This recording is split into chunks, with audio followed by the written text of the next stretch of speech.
the interest and view count drops off almost to absolute zero after 6 months, even if it's a great video and it has a lot of value to it.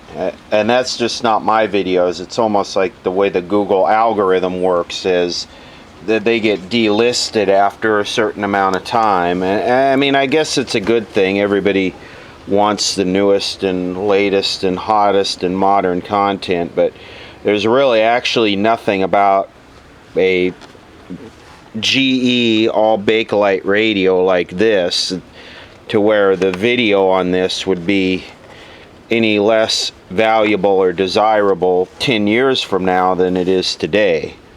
I mean, if you got one of these radios and you're looking to fix it or make it work like I'm hoping to do with this one, the age of the video really wouldn't matter. But if you look at searches, most of the videos that you ever watch are less than a few months old. But anyway, that's just our fashionable disposable society, and that's kind of the way things are. So fight the power. Anyway, what was the topic of this video again? I think it was this GE Bakelite radio, which unfortunately it's cracked. You can see the crack here, but that adds character. But yeah, it's interesting. It's all Bakelite, and unfortunately, maybe we can make that the word of the video. Unfortunately, it looks like the model number is missing, although this probably wouldn't be hard to identify. Someone gave me this, don't really care about it. It's kind of cool. It kind of, no. Probably make a good slow motion video to drop it from about 10 feet. But we're not going to do that. We're going to see if it works, how it works, and you know what? Since I really don't care, I'm going to just plug it in here and turn it on. Oh, that's cool.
So wow, holy crap, have I actually run into one of these radios that had bad filter capacitors? I think so. This is probably almost the first time.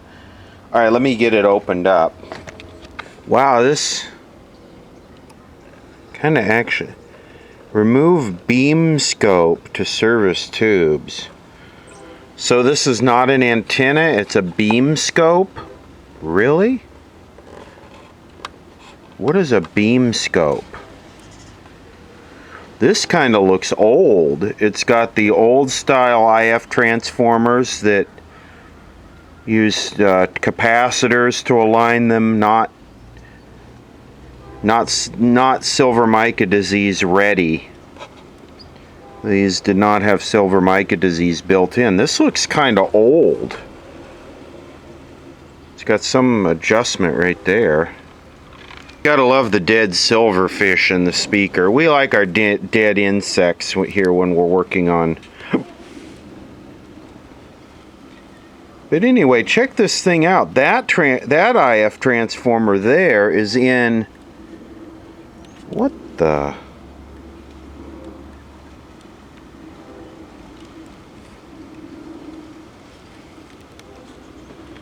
Boy, this is old and this is all original.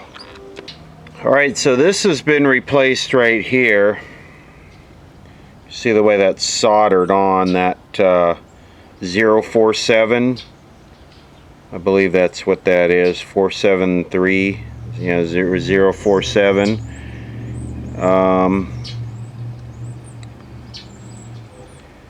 Look at the size of that thing right there.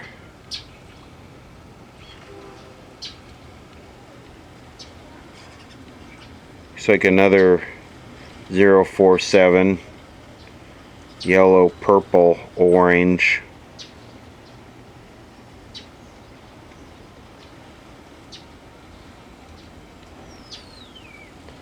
I don't know if this, I guess that's original, the audio output transformer.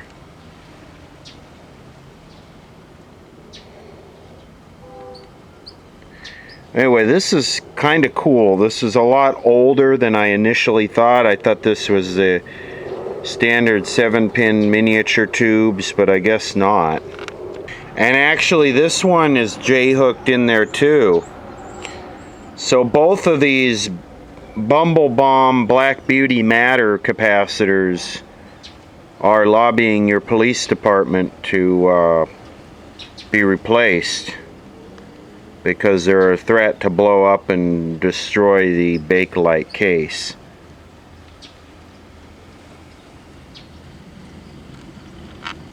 Alright, so my mood says that I don't want to deal with this right now. I got television, vintage television resurrection videos in the works that I'd rather spend my time on. There are enough All-American 5 or vintage tube radio repair, resurrection, restoration, capacitor replacing, recapping videos on YouTube to fill the NSA database in Utah to the point to where the hard drives melt down. So what I'm going to just do is I've just paralleled a 220 microfarad 250 volt capacitor with my meter here, and I'm literally just going to turn this thing on and see if I can access the bottom of this capacitor, the capacitor that's in there enough just to parallel this in here, and hopefully we can see if this radio works. So watch me fry.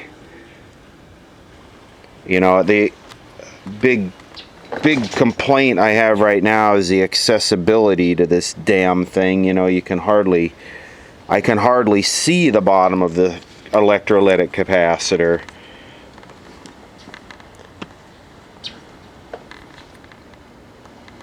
So come on, warm up.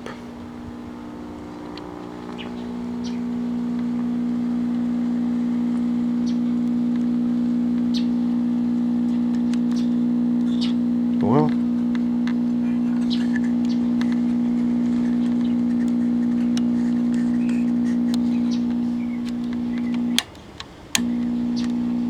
what happened? It was working before I opened it.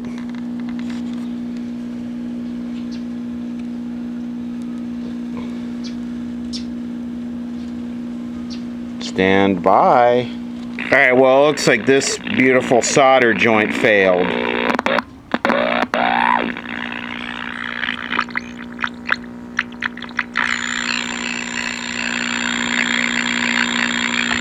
So with our capacitor there, we got 125 volts, and there's still some hum.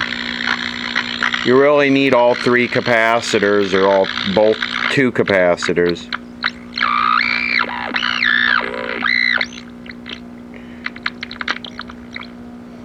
But there's more wrong with it than just capacitors.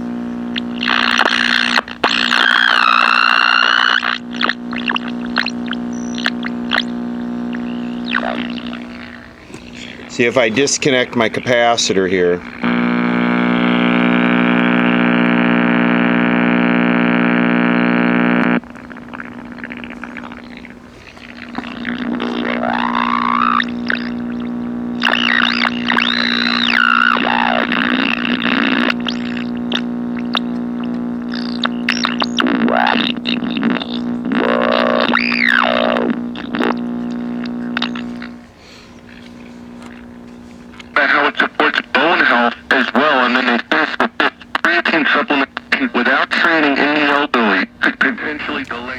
All right, I moved my connection to another point on the bottom of that capacitor.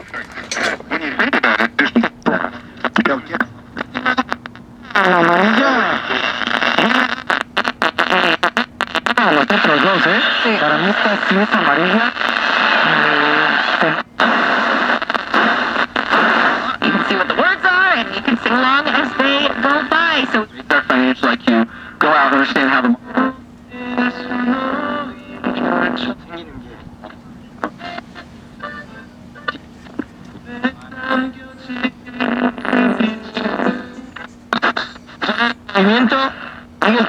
que no les hablamos mucho de la defensa. Por lo pronto, prioritizing. All right, so, okay, that's enough. We know that the radio is fit to be recapped and repaired.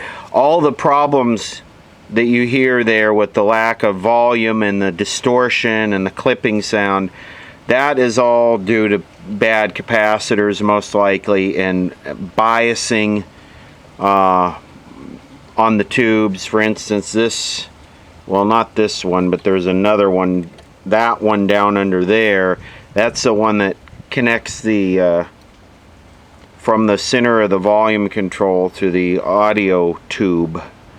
So if that one's leaky, then it'll screw the bias up. If the grid coupling capacitor is leaky on the output tube, it'll ruin the output tube in short order, and it will cause bias issues. So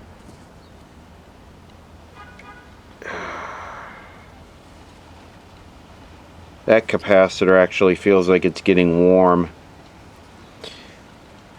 So this needs to be recapped, maybe in a later video. I got TV videos I want to work on. So anyway, that is the mystery all Bakelite ship only via UPS with no packing GE radio, and I almost want to say this is 1940s. This is like post-war, like right after the war. There's a good chance someone will recognize this, like Radio Rescue. He works on a lot of stuff of this vintage, and will post the model number in the comments, and I'll maybe I'll grab a schematic on it and get it going one of these days. But yeah, like I say, there's enough old AM radio videos on YouTube that I don't want to prioritize it over television. Try and maybe get a color tube television in. We've been doing a lot of black and whites lately. Maybe pop a color one in. I got some waiting to get going, so color is always nice. Alright, so I started doing a little research, and this radio is a GE H500, and it's a very desirable radio. I found one, as you saw in the beginning, that sold on eBay for over 400 bucks. Of course, the case is cracked on mine, but here's the service data. We might need to bring back to life this radio.